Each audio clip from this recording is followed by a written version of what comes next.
Okay, so good morning po sa lahat. Okay, so yung orientation natin today is all about employee building rules and regulations. So yung iba magtataka bakit kasama although may halo na matagal tulad ng race, iba naman bago. So ginagawa natin is parang refresh lang din since hindi naman every general meeting is nadidiscuss yung mga rules and regulations natin. Better make sure na lang din na makinig kasi meron tayong quiz, 20 items. So, kailangan din mapasa niyo yung quiz para lang din ma-measure namin yung proficiency ninyo sa mga rules and regulations natin. Okay? So, yung part 1 natin sa working hours. So, syempre kapag working hours, lahat naman tayo is dapat, syempre, yung commitment natin is nasa work. So, hindi pwede na kung ano-ano yung ginagawa natin. First, hindi tayo pwede na lagi tayong late. Kaya nga tayo merong maximum late para sa isang cut-off and sa isang buwan. So, syempre, alam naman ninyo, kapag habitually late kayo, meron tayong penalty na nire-release ni Jeanette. So, huwag na lang kayong magalat kapag nagpapapirma siya since may record naman talaga. Kailangan, kung mag-release kayo ng maaga, ay, before ng uwian, kailangan magpaalam din kayo sa mga head ninyo and dapat may permission and may good reason. Hindi pwedeng yung basta-basta na lang kayo umaalis. Kasi mamaya may mga pendings pa kayo, hindi nyo pa na gagawa. Ayan, so dapat may valid reason kapag uuwi ng mas maaga or what. Hindi pwedeng natutulog habang working hours, not unless break ninyo. Hindi pwedeng natutulog kayo. Kailangan work is work. And dapat hindi nyo ma-abuse yung mga rest periods natin and lunch break. So aware naman lahat na meron lang tayong allotted time para sa breaks and lunch breaks. Sa time record, dito mahigpit tayo. Nung mga nakaraan, na ipatupad naman na talaga na wala na tayong log sheet. So, kung magla-log sheet kayo at hindi tinanggap ng payroll din natin, syempre huwag kayong magalat kasi hindi naman namin fault since na-release naman na hindi na tayo tumatanggap ng log sheet. Ngayon, kung di kayo nakapag-out kasi naka-hold kayo, meron tayong manual time in and time out system, so pwede niyo yung gamitin. Pero yun is ginagamit lang kapag di talaga kayo maka-out. Halimbawa, naka-hold. Example, si Queen. Naka-hold siya. Walang mag-unhold sa kanya kasi wala yung nag-hold sa kanya. Eh, kailangan niya na umuwi and tapos na rin naman yung work niya. So, pwede siyang gumamit nun. Then, pero kung hindi naman kayo naka-hold or wala namang problem sa pag-entry ng time out niya or time in, kahit wag niyo na yung gamitin. Kasi, ang kinoconsider namin is yung mismo nakatap sa UL no. Hindi rin tayo pwede mag-falsify ng record. Halimbawa, magre-record kayo ng breaks nyo. Ang nag-break kayo ng 4:23, nilagay nyo doon 4:25. So, kailangan maayos yun kasi chinecheck din namin yun. And may penalty yun kapag nag-falsify kayo. Sabihin nyo, dinoctor nyo yung entry. Then, hindi rin pwede na magpapatag kayo ng QR. Halimbawa, late na kayo. Merong, late ako, may QR si Jeanette ng QR ko, sabihin sa kanya, itap niya yung QR ko para hindi ako makonsider na late. Bawal din yun. Kasi, syempre, QR yun, personal, yun, dapat kayo yung magtatap. Hindi rin pwede yung ibang tao yung mag-fill ng record nyo, ha? So, ayun. Sa behavior naman, syempre, observe proper behavior tayo. Since hindi naman na tayo nasa school, and working professionals na tayo, so dapat observe natin, perform natin ng tama yung mga duties or responsibilities natin sa trabaho. Dapat hindi kayo maging kasama sa mga disorderly conduct, katulad ng dishonesty, mga language or behavior ninyo, yung mga susugal, yung mga ganyan, pati yung mga pagdadala ng mga alcohols during working hours, hindi siya pwede. Hindi rin kayo pwedeng pumasok ng under influence of alcohol. So, syempre, Kailangan maayos kayong pumasok and professional kayong haharap sa trabaho ninyo and mga kasama. Ayan. Bawal din yung may mga pornographic materials sa mga boys. Yung mga nagpapasa ng videos or yung mga magazines, bawal din yan sa atin. And provoking or yung naghahamon ng mga away. Nagkapikunan, nag-asaran, nagkapikunan na nag-aawayan. So, bawal din yun. So, ayun, kasi bawal tayo makaharm ng another person within the building. So, nandito tayo para mag-work, hindi para mag-away-away. So, responsibility for funds or property. So, syempre kapag may naka-care off sa inyo, naka-asset sa inyo, obligation yun or responsibility nyo yun. Halimbawa, computer, cellphones, or what. So, syempre dapat ingatan ninyo since sa inyo pinagkatiwala yun. So, ayan. So, misuse or be careless with tools, equipment na hinihiram, building property. So, kailangan ingatan. Security precautions. Then, yung mga panghihiram ng mga gamit o property ng personal purpose unless with prior formal approval. So, syempre kapag manghihiram, magpaalam. Hindi pwedeng yung basta kukunin nyo na lang. Halimbawa, dito sa conference, manghiram kayo ng sample, galing kayo sa PDC. So, syempre, magpaalam kayo kila Ma'am Grace or kung sila man yung staff ng marketing na makita nyo kung wala sa Ma'am Grace. At least nagpaalam kayo since under sa kanila yung mga item dito. Ganon din sa ibang bagay. So, kung hihiramin nyo, make sure may paalam, may approval and authorized na hiramin ninyo. Ang grounds for dismissal natin is appropriation of building office funds for one's own use or benefit. Hindi pwedeng gamitin. Halimbawa, mayroong pinaluan sa inyong pera. Sa delivery, may pera pang bayad tapos biglang binili ng ganito, ng ganyan. So, hindi pwede kasi own use or benefit yon. Kailangan, kung ano yung nirelease sa inyo, gamitin natin ang tama. Personal integrity, observe high ethical standards. So, kagaya ng behavior, kanina, nabanggit. So, syempre, as a human being, kailangan meron din tayo mga personal integrity na pinag-ingatan. So, ayun nga, gaya ng sa mga timekeeping, bawal din tayo mag-falsify ng records, official records, or documents regarding sa mga building and its offices. Hindi rin tayo pwede magbigay ng false testimony. So, kailangan kung magbibigay tayo, meron tayong proof. Then, hindi rin pwedeng gamitin yung position or access para lang ma-open or makita yung mga data, lalo na kung hindi naman dapat. Parang katulad sa amin sa HR, marami kaming mga data, mga 201s and files na employee na hindi pwede i-share sa inyo sa amin lang po, since confidential. Ganun din yun sa iba, sa mga sales or what. Office file, materials or equipment to do unauthorized work, hindi rin pwedeng gamitin. Lalo na kapag kasi sa building lang yon. Kapag para sa inyo or sa inyo, gamit niyo para sa inyo. So, hindi pwedeng gamitin ng unauthorized work yung mga office natin or materials or equipment. Ayan. Get involved in immoral or illicit relationship or activities which violate common So, bawal yung mga ganon. So, kailangan observe proper behavior natin, lalo na mga hindi na tayo bata. Alam na natin yung mga tama at mali. Yeah, regarding naman sa mga confidential matters, gaya ng example ko kanina, so pag may mga details na hindi pwedeng ilabas, lalo na within your department, dapat sa inyo lang, hindi pwedeng kumalat. Hindi siya parang chismis na ikakalat natin. Okay? Hindi tayo pwede magbigay ng mga confidential information sa mga unauthorized person. Kahit sabihin na matagal na sila, or kaya kaibigan nyo, jowa nyo, or what, hindi pwede.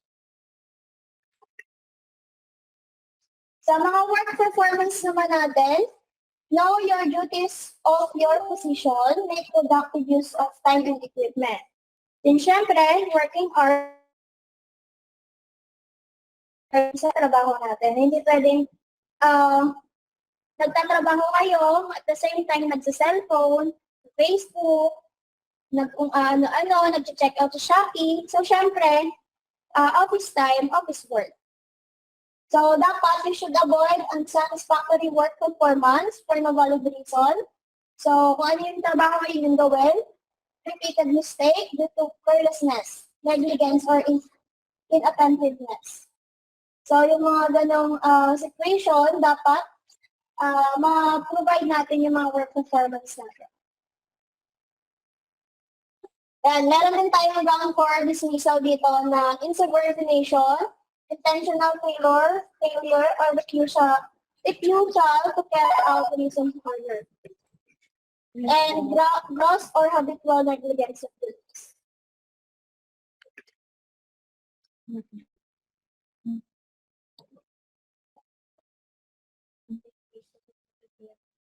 So, regarding naman sa security and safety measures natin, so, syempre, aware naman ang lahat na kapag pasok natin dito sa building, authorize ang mga guards natin to check yung mga bags natin, leaving and entering of the building. So, syempre, kapag ganon, huwag na tayo pumalag. Kasi ginagawa lang nila yung work nila as sila yung security ng hindi lang natin, kundi yung buong building. Okay, so ground for dismissal natin, yung pagdadala ng mga possession of deadly weapon. So alam naman natin kung ano-ano yung mga yon. And unnecessary or dangerous display of firearms. Lalo na hindi naman tayo police, hindi naman tayo sundalo. So wala tayong karapatan magdala ng mga ganong weapons since hindi naman din sa atin katakaan. So wag na lang natin dito. Health and sanitation. So, syempre, since nandito kayo sa building, obligation kayo ng building. Kailangan yung health and sanitation nyo is okay. So, show consideration for the well-being of your fellow employees. So, if ever man na-engage kayo na unsanitary acts or habit within the building, hindi yan pwede. Kung meron kayong mga nararamdaman, illness, infectious nature, or makaka-harm sa mga kasama nyo, wag na lang din muna pumasok para nang sa ganun hindi mag-spread yung kung ano man yung nararamdaman nyo. Lalo na kung may mga tubo kayo, sipon. And kung kaya naman pumasok, make sure, syempre, uminom ng gamot, plus mag-face mask. Since lalo na ngayon hindi naman tayo mandatory mag-face mask, so kung meron kayong mga ganong sipon, ubo, madali lang mag-spread yun kung hindi kayo magsusuot ng face mask.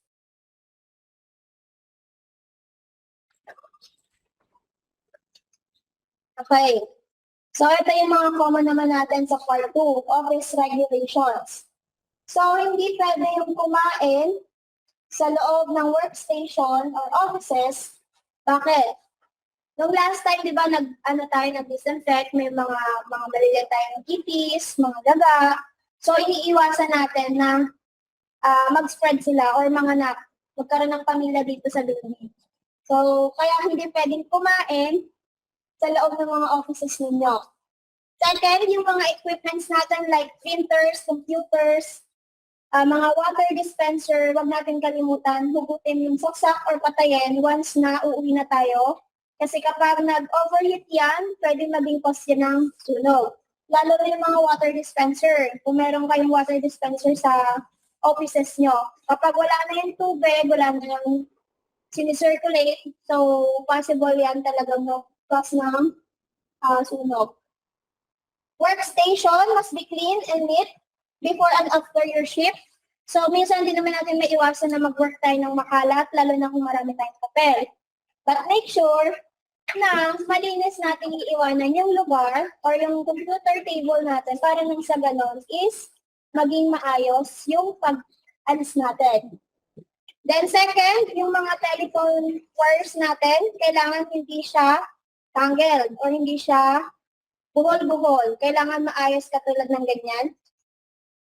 So, then, kailangan hindi natin i-distract yung mga kasama natin sa office. Hindi porket may chika, is magchikahan kayo.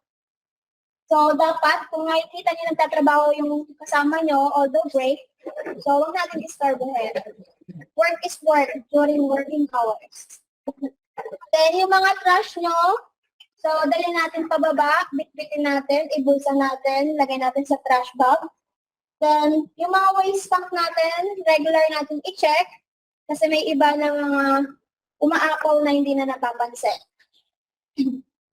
Yung mga computer CPU natin, yung ilalim niyan, kung nakalagay sa sahig, kailangan may mga wood riser yan, parang sa gano'n, ma-avoid yung grounding since may grounds yan. Kailangan meron siyang wood riser. Dahil yung mga computer wiring natin, kailangan hindi siya sa labat or yung kalat. Kailangan maayos siya and properly organized with labels na rin siya kung ano siya. Okay? Hello?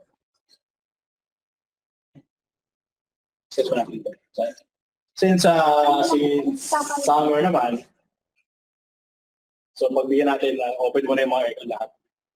Kasi summer. So yung mga may ng aircon, so gagawin naman, we're doing our best na malinis siya agad, ma-repair. Yeah. So meron tayong schedule from 9 dapat hanggang 6 lang. Aircon. Pero but since summer, even siguro hanggang 7 already. Sige. Okay, comfort room siguro naman sa bahay natin, ganito din tayo ng trash bin natin, lagi may plastic bag. Lalo sa mga CR ng ladies. Okay. Then, if possible, huwag niyo iwan basa. Bakit? Siyempre, yung putik, mag-i-stay doon. Kasi hindi nyo pinanasan, magiging titigas yung putik. Mas magiging madumi.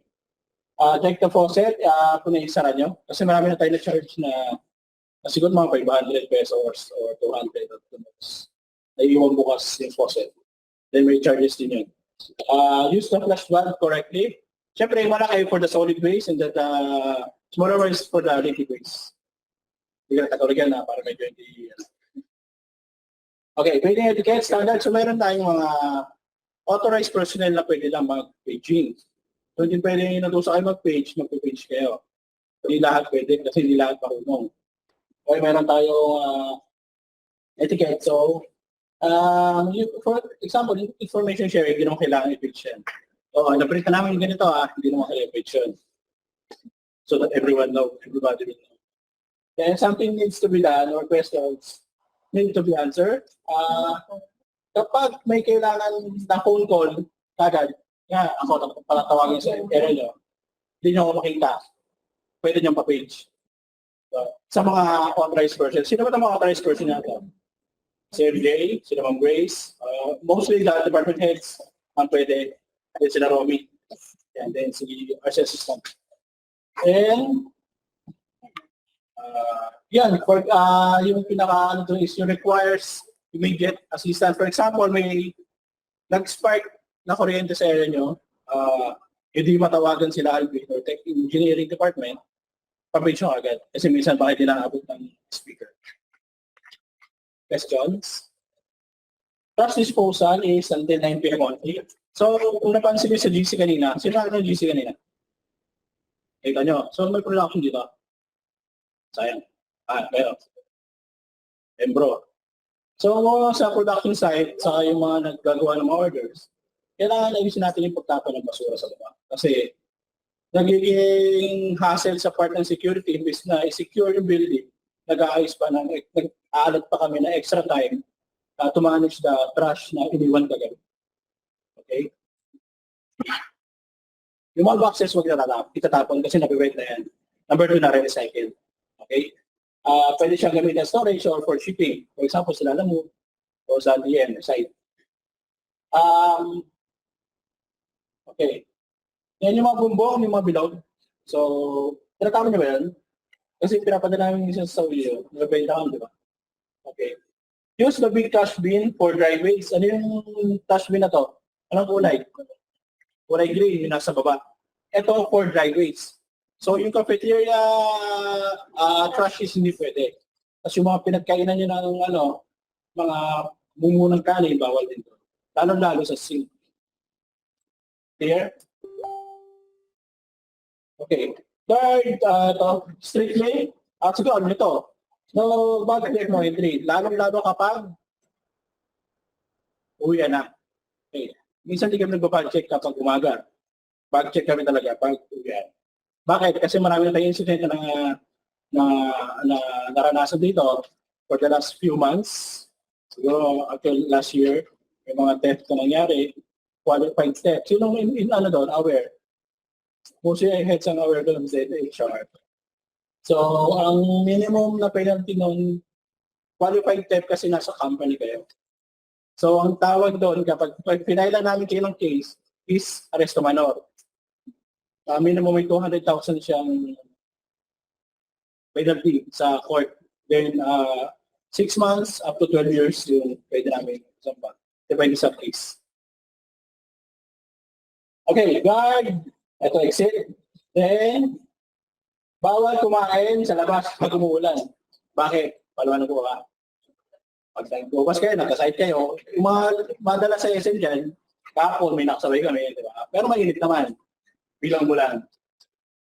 Pag umuulan, pwedeng one employee per department, utusan, o makisuyo kayo, bumili ng food. Next break is, kailangan mag-log in and mag-log out. Bakit? Kasi for us to monitor, yung breaks nyo, kasi meron tayong 15 minutes allotment lang sa rest break. So, hindi siya 1 hour. Sino yung madalas dito nag-overbreak? Wala dito. Wala. Sige naman yun eh. Gino mo? Yan. Okay. Sa guards naman to. Then, uniform must be wear before mag-time in. So, hindi kayo pwede magbayo, security, yung mga kasama natin, magbayo na hindi naka-uniform. Okay? So, huwag nyo kakintan kasi pupunta kasi po. So, may lakad ako mamaya. So, huwag nyo kagayahin. Strictly no eating outside after time in. So, kung gusto kong kumain sa labas o kumain sa taas, breakfast, dinner, merienda, breakfast mostly and lunch. Kung pangpasok nyo is before lunch, huwag muna kayo mag-time in. Kung gusto kumain na umaga. Okay, then, kasi may mga nag-iintas kumakain sa taas o kumain sa labas. So, bawal po yun. Kasi timing kayo, dapat get ready yourself para magtrabaho. Eating coffee breaks in fire exit and stocking food in electrical panel is strictly prohibited. Bakit? Kasi nga electrical panel. So may mga incident kami nangyari, papasok yung daga sa electrical panel kasi may pagkain. Hindi naman buhay daga. Nag-short circuit lang. So ang possibility nangyari is nag-short circuit yung buong floor. Dahil sa daga at dahil sa naglagay ng pagkain sa electrical panel. Electrical panel yung nabubuksan na gano'n, tinatago nyo. Sa kadabutan nyo natin, ayun, nag-shutdown yung buong floor. Okay? So, sino kumakain sa fire exit? Saan nagtatago? Alam ko may mga nagtatago dito sa fire exit, di ba? Alam namin yan. Monday to Sunday is uniform is a must. So, kailangan mag-uniform. Bakit kailangan mag-uniform? Diba? Identity ng department nyo and you're representing yourself as part ng company natin, which is transparent. Okay? No Yossi break is allowed. Pwede kayo mag-Yossi break kung gusto nyo. Yung rest break nyo, gamitin nyo or lunch. Kunwari, sino nag-Yossi dito? Kaya mag-Yossi. Pwede yan kapag break time. Pero hindi anytime. Dari yung mga nasa office work, office field. Next. Okay, sa perimeter, lalo na sa mga sa ground floor, building perimeter must maintain its BDC, nga naman dito. BDC, kaya lagi yung sinasabihan, kailangan malinis yung area nyo, parking. Hindi naman sa inyo. Iba naman sa guard na. Vehicle parking priority is for customer. Kung may bala kayo bumili ng sasakyan, motor, e-bike, wala po tayong parking dito. Pwede kayo magbayad ng parking, sila nanay sa labas. Okay? Kasi yan, naka-provision yan for customers. Okay? All delivery courier must park their motorcycle beside yung mga nagdi-deliver sa atin. Alam mo, shopping, receiving table or proper documentation. Okay, hindi na kailangan dito. Ito, may first vehicle parking. Ito sabi ko. Okay, good. Bawal ba na mag-park ng motor sa loob? Okay, strictly no bags can be bought in the offices for employees and OJTs and also the part-timer. Bakit di na tayo pwede magdala ng bag? Pwede ibot sa mga ano. Kasi may mga maliliit tayong items such as ball pen up to tumbler or mga products natin. Changing of locks are not allowed. Ang authorized lang is sinong department? HR. Okay. Parang gusto nyo ba mag-exercise? Mag-exercising ko kayo. Okay. Locker must be in number code only. Wala siyang pangalan. Kasi anytime pwede papalitan yung nagmamayari or nakikilagay ng gamit sa locker. So wala pa naman nakilagay ng pangalan doon sa kamuha nila. No? Wala pa naman. Saka huwag yung lagyan ng toyo, no? Yung, Oo nga, parang awan nyo na. ang naglilinis niya na HR, mawawa kayo sa buntis. So may naglalagay ng toyo, patis, tapos pagkaulam na 2 weeks na nandun. Pati yung mga pinagkapihan na nandun pa. Treasury na pala doon. Okay. So treasury, alam na natin bago rules, no? Knock before you enter. Tapos kasi mayroon siya access card or fingerprint activated kasi siya. Eh, bawal kayo tumambay doon unless you have yung may personal agenda or work related. Okay, so sa treasury, yung mga tumatambay, palabasin nyo. Okay. Kagaya lumabas, may security tayo, tawagin nyo, damunin natin. Requesting hour is 11 a.m. 5 p.m. only. Accurate pa ba to? Alabin. Accurate pa? 11 a.m. Requesting?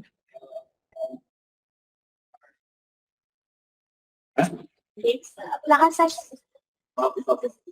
Mahabot pa ng 6, di ba? Yung is like extension, di ba? So, ang releasing hours natin is 3:30 and 9:30 a.m. next day. So, okay pa rin. The customers and visitors, sa mga agent natin sales, kailangan na mag-surrender naman wallet ID. Kailangan na mag-login sa guide logbook. And then yung sales, such as the online marketing, DM, or kung sinong sales. Ito naman nagagawa lagi mo, may sumusunod. Then ang customers are not allowed sa mga offices. Ang allowed lang sila is sa 5th floor, 7th floor, and ground floor. Okay, next. Okay, personal items and pull-out. Lahat ng pull-outs, for example, kung pull-out yung damit, ano mauna, yung damit o yung pull-out? Pull-out. Pull-out, okay. At least alam na natin. So, hindi ka masyado ipabagaan ito. So, ang papalawan na ito is hindi tayo allowed na tayo kuha ng item sa atin personally kasi meron tayong warehouse representative na pwede mag-assist sa inyo. Kasi, bakit? Magugulo yung, siyempre pag nagulo yun, hindi nung kaya na kayo nakagulo tayo, di ba? Pagka nalagyan, hindi nyo natatamputin. Okay. So, ito yung mga sample. Okay, yung mga nangihiram ng mga assets such as laptop, tablets, and equipment sa building. So, meron tayong department heads and senior staff. Only department heads and senior staff are allowed to borrow items. Siyempre, pag hindi kayo, wala kayo sa category, wala pa kayong liberty to borrow items sa office. Such as machinery tools, electrical field tools, laptop, cellphones, and tablets. Okay? Lahat ng hiniram nyo, natin na items is kailangan may approval ng department heads and admin. Ang mag-noted is HR. Para marami nakakalam. Kasi pag nawala yun, isa lang yung nakakalam, at tapos kayong dalawa lang, di ba, magtatalo ba kayo? At least 3 versus 1. Okay, guard must have recording of all items in detailed manner. So, ito yung mga case chargers. Siyempre, yung laptop may chargers. Yung tablet, may chargers. Yung cellphone may chargers. May bag. Yung laptop. Kailangan ma-record yun. Kasi mamaya pagbalik, wala ng bag. Hahanapin doon sa pinaghiraman nyo, mag-charge yung pinaghiraman nyo. For example, ako or si Mang Chris. Talo naman, di ba? Procedures natin. Meron tayong tinatawag na SERP. Okay? So, ito yung Service Equipment Request Form. Yan. Okay, next. Okay, employees may not allow access to our building to unauthorized personnel visitors. For example, may mga bisita tayo. So, hindi siya pwedeng attract ka, ala tayo. Unless you are duly authorized na, tutunta tayo. We can make exception on a case-to-case basis. Siyempre, pag mga bisita, ito yung mga big fish, mga big clients, gusto makita yung mga production natin, production side, conference, and then yung mga products natin. Okay? Wala tayo sa mall para mag-video shopping sila. Diba? Employees with no authorization to answer to any visitor questions such as personal details. For example, may nagtanong, dito ba nagtatrabaho si Gemma? Sasagot niya, opo, ando po siya sa diploma. Ito yung oras na niya. Binigyan niyo ba yung QR code niya, no?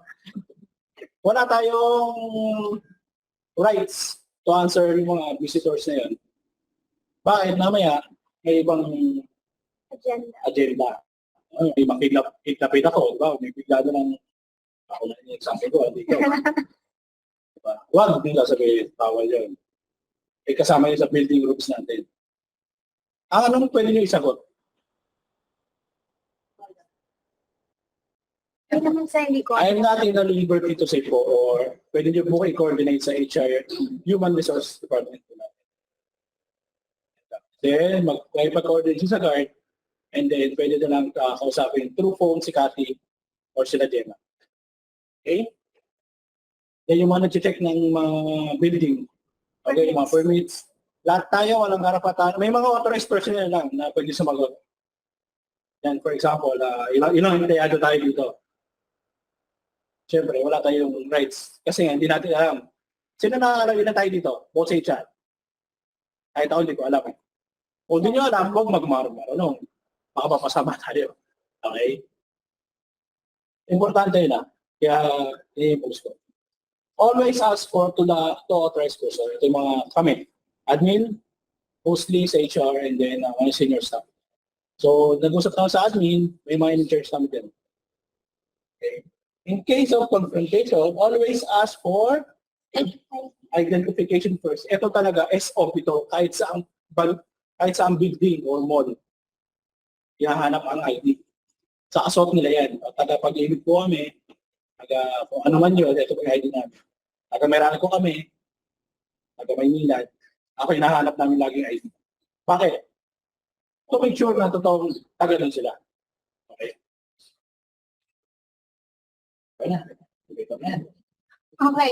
Regarding naman sa elevator natin, aware naman tayo na hindi pwedeng gumamit ng elevator kung mag-isa ka lang. Unless buntis. Katulad yan, ako, yan, yung mga buntis na ano namin. So, pwede naman kung magpapabuntis daw kayo, sabi ni Sir Jerome. So, ayun nga, hindi tayo pwede, hindi allowed. Kahit lalo na kung 2 floors lang naman yung pupuntahan nyo. Pero kung mula ground floor, tapos 7th floor pa kayo naka-assign, pwede naman kayong mag-elevator. Not unless lang talaga na 2 floors lang yung pupuntahan nyo. Pay attention to elevator direction. Para, then use common sense when pressing buttons. Manage baggage and other items considerately.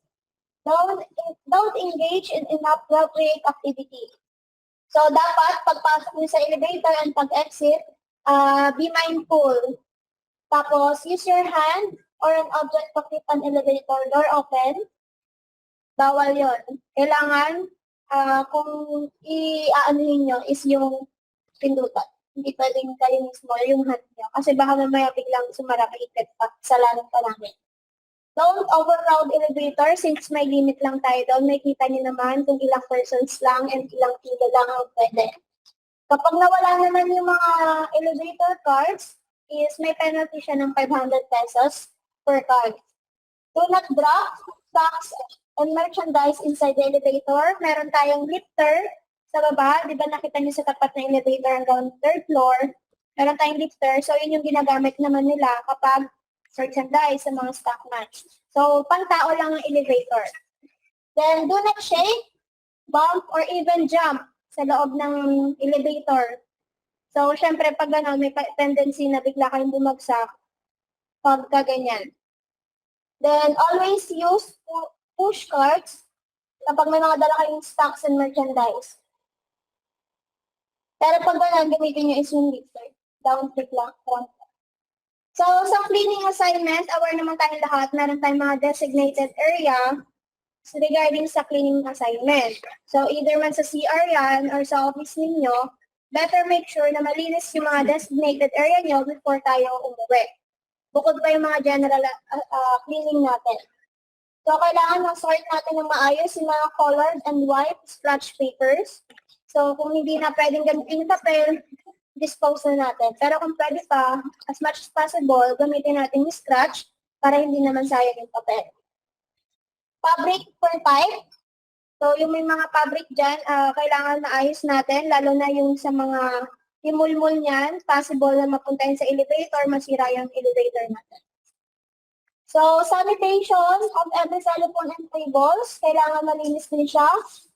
Ayan, back sorting, printer maintenance, yung mga ink spill or refill, waste tank, and yung mga cleaning natin ng wall, yung mga agyo-agyo, kailangan malinis din yan, pati yung mga electric fan.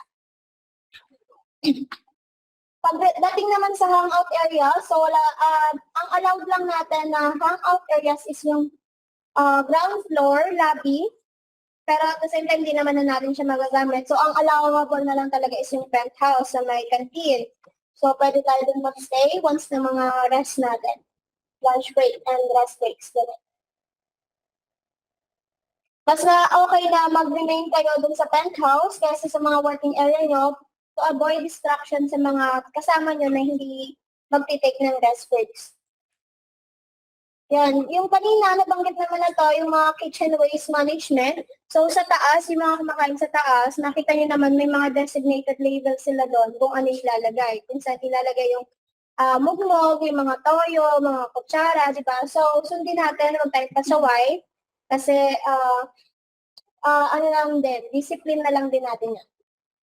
Collect kitchen food waste, separate or drain water and sauces. So, may mga lagayin naman doon. Ensure natin yung trash bag is packed and sealed before taking natin ng draw sa baba. Avoid overfilling and separate natin yung mga used na oil sa kantina yan. Yung balcony natin, aware naman tayo, lalo na sa inyo sa fifth floor, di ba? Since malapit kayo. Hindi natin siya ginagamit as production area.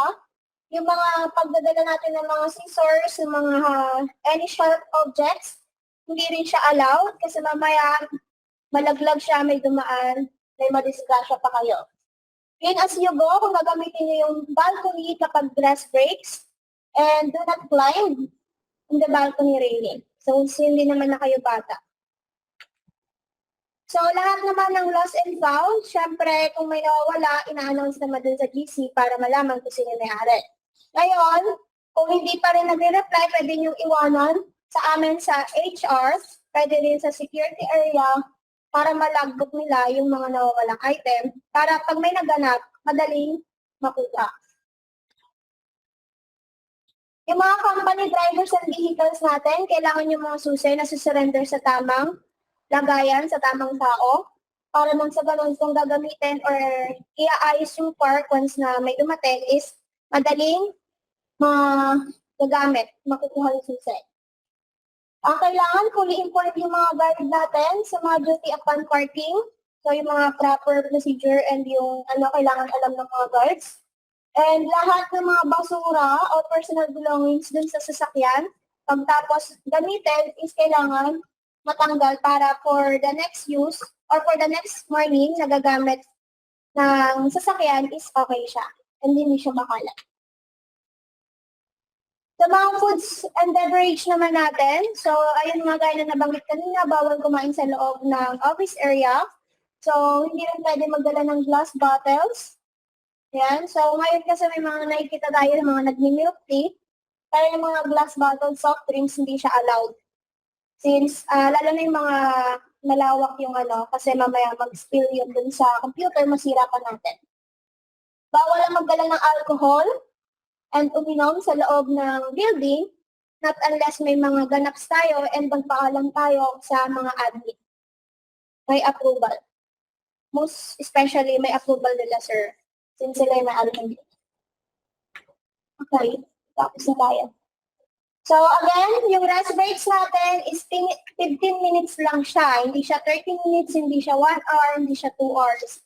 So rest breaks, 15 lang. Kasi shorts, break lang siya. So, breaks are offered 2 times a day. So, meron siyang break time, yung lunch break, tsaka itong rest break. Offered lang siya na once kapag part-time ka lang na nag-work ng 5 hours less daily. So kung part-time ka, 5 hours lang ang pinapasok mo, sa beses lang, wala ka ng rest break, lunch break or what. Rest break are on the clock, meaning you don't have to clock out. Kailangan lang natin is i-logbook dun sa record ng guard para matrack nila sino yung mga nag-overbreak. Ay hindi. Kasi meron siyang penalty. Then, ang break time lang natin is hanggang 4 to 4:30 p.m. So, kung magbe-break pa kayo, 4:31 na, hindi na siya pwede.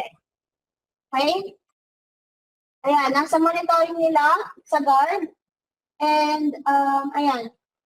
Pwede kayong mag-break. Your use of balcony, ground floor, or front house. Huwag lang sa mga work area. Para hindi natin ma-distract yung iba.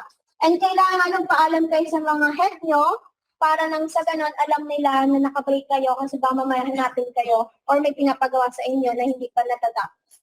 And urgent ng kailangan. Okay? Sa lunch breaks naman, simulan lang to sa lunch breaks natin except 1 hour naman siya. So 1 hour yung duration niya, hindi pwedeng 2 hours, hindi pwedeng 3 hours. So wala tayong ganon. Walang exception. Kahit anong position or what, 1 hour lang yung breaks natin. With department head approval, kailangan magpaalam din kayo. Para nang sa ganun, coordinated sa mga head nyo, yung mga breaks ninyo. So, pwede siyang may interval, pwedeng 30 minutes, halimbawa, si Jeanette, 30 minutes ngayon, 11:30. Next ako, 12. Yung next 12:30, ganun. Depende na lang yun sa coordination niya sa mga head nyo. Ayan, privilege yung mga employees na nag-work ng 6 hours and more per day. Sabi ko nga katod kanina, kung part-time kayo, 5 hours lang pinasok niyo, wala kayong rest breaks ng lunch break. Then,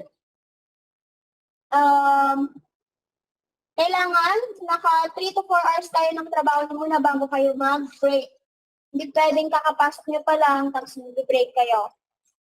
Tapos, you are encouraged to leave property for your lunch break, but you are also welcome to use the lunch area or front house for your lunch break. Since kaya nga natin pre-provide yung cafeteria para hindi na kayo magpa-kalat-kalat din sa labas.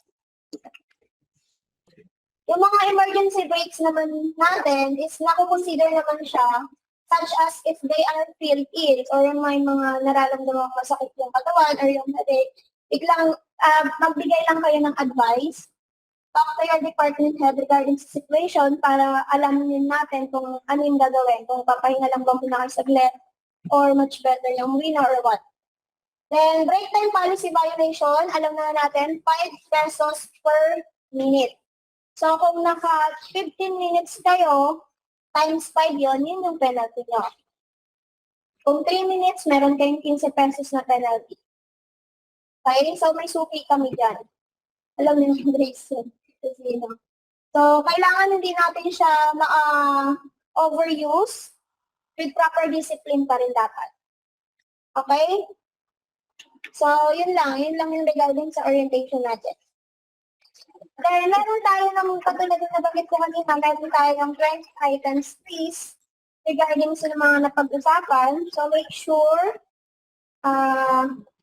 makasagot. Get one and pass na lang.